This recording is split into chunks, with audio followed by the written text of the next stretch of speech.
Salut les amis, comme promis, aujourd'hui je vais vous parler de Lokowa Kanza. Ancien, mais en même temps, je te dis merci parce que c'est grâce à cette femme, Myriam Makeba, que moi je suis devenu chanteur. Ah, tu vois. J'ai presque envie de te demander pourquoi, mais ça fera peut-être l'objet d'un petit instant lors des grands lives en direct. Exactement. Voilà. Eh bien, nous allons dévancer Claudie Siard et découvrir dans cette vidéo le parcours de ce grand homme.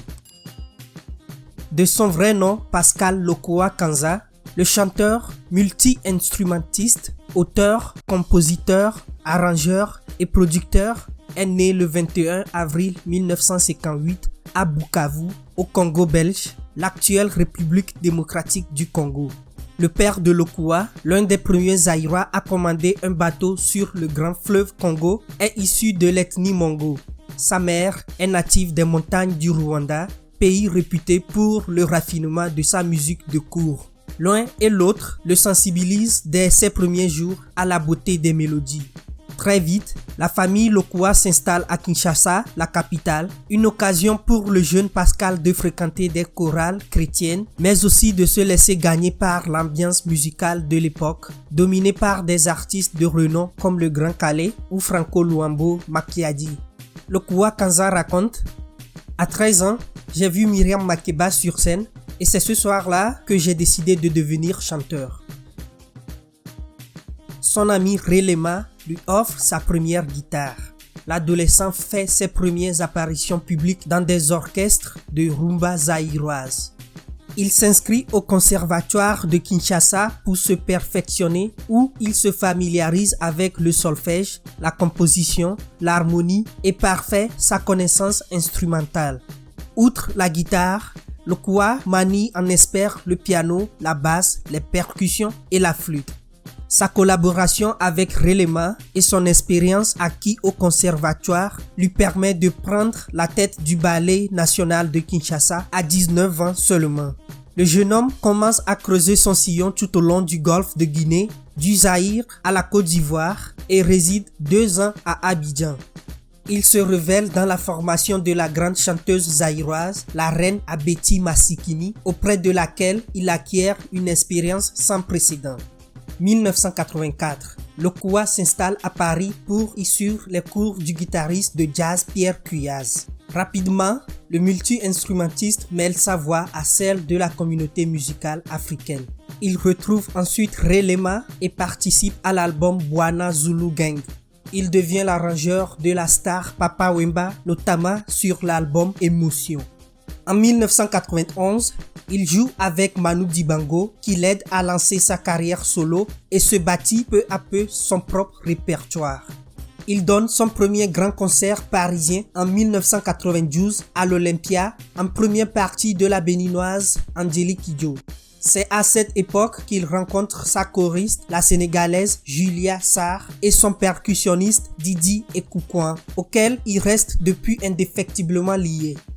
Vers la fin de 1992, il enregistre son premier album solo qui a pour titre son propre nom, Lokowa Kanza, et publié 1 an plus tard. Début 1994, la presse se dit fascinée et envoûtée sous le choc de Lokowa qui est devenu star bientôt international et se voit décerner à Libreville au Gabon le prix du meilleur album africain aux Africa Music Awards. Il signe avec la maison de production BMG et assure les avant-spectacles de différents artistes de renom tels que Youssou N'Dour. Il suit le chanteur sénégalais en tournée à New York et joue sur son album Womat réalisé à Dakar. Il séduit instantanément les publics respectifs. Dans la foulée, il coproduit avec ses amis Papa Wemba sur le titre Émotion pour lequel il reçoit le prix du meilleur arrangeur africain et Geoffrey Oryema sur Night and Day. 1995, deuxième album nommé Wapio et deuxième fabuleuse réussite qui vaut à Lokowa Kanza 3 nominations aux 11e victoires de la musique. Suivront quantité de tournées dans le monde entier, du Sénégal à l'Espagne, de l'Allemagne au Canada, du Brésil à Los Angeles. Ponctué de moments forts comme la fête à l'Okua en juillet 1996, ensuite aux Francopholies de La Rochelle où notre ami se joint avec Catherine, Lara, Enzo, Papa Wemba et Youssou N'Dour. L'Okua publie son 3e album nommé 3, gravé en 1998, qui est quasiment passé sous silence suite à de gros défauts de promotion et de distribution. L'Okua Kanza compose finalement en 2001 pour la diva sud-africaine Miriam Makeba, la chanteuse qui a inspiré sa carrière musicale sur l'album Homeland, qui a été nominé au Grammy Award pour meilleur album musique du monde. Sans oublier la composition d'un titre l'année suivante pour la chanteuse internationale grecque Nana Mouskouri qui a pour titre Fille du Soleil. En 2003 paraît Tobeïté, son 4e album, chanté sur le ton de la confidence. Cet album sera avec Plus Vivant, sa 5e production personnelle. L'album est entièrement écrit en français, ce qui démontre l'œuvre aboutie d'un grand musicien qui se revendique comme citoyen du monde, artiste sans frontières et créateur transculture. Je suis mon propre instinct et celui-là m'a conduit aujourd'hui à chanter en français, dit-il. Le nouvel album de l'Okua offre la notion de métissage, une incarnation pure et incontestable qui propose une fusion parfaite entre Nord et Sud et recrée à sa manière l'unicité qui fut autrefois celle de nos ancêtres communs. Un disque superbement arrangé de 15 titres, interprété avec un cœur énorme et élaboré en compagnie de valeurs sûres telles que le grand bassiste camerounais Richard Bona et un duo avec Corneille sur le titre éponyme. En 2008, il travailla avec l'artiste congolais Koffi Olomide et chante la chanson Diabolos en duo avec Koffi.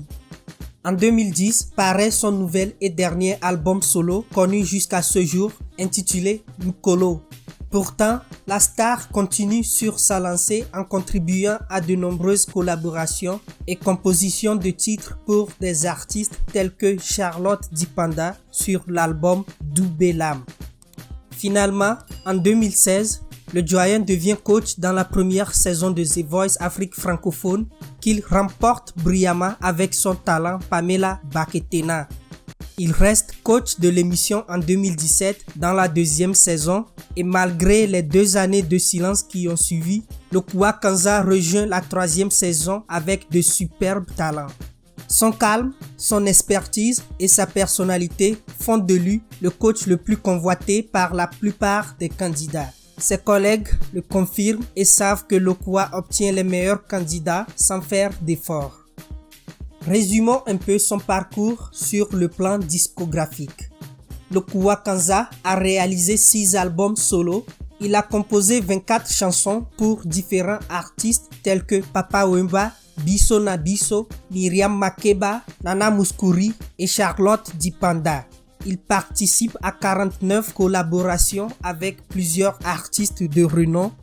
Il crée 4 musiques de films et pour terminer cette longue liste, l'Okua Kanza a réalisé 3 musiques pour des publicités. En raison de la magie et de la popularité de ses chansons, l'Okua Kanza continuera d'influencer les jeunes artistes pour les générations futures. Abonnez-vous et activez la cloche de notification pour ne pas manquer la prochaine vidéo sur la star et ancien coach de The Voice, Singila. Plein de surprises à ne pas rater. On se revoit dans la prochaine vidéo. Portez-vous bien.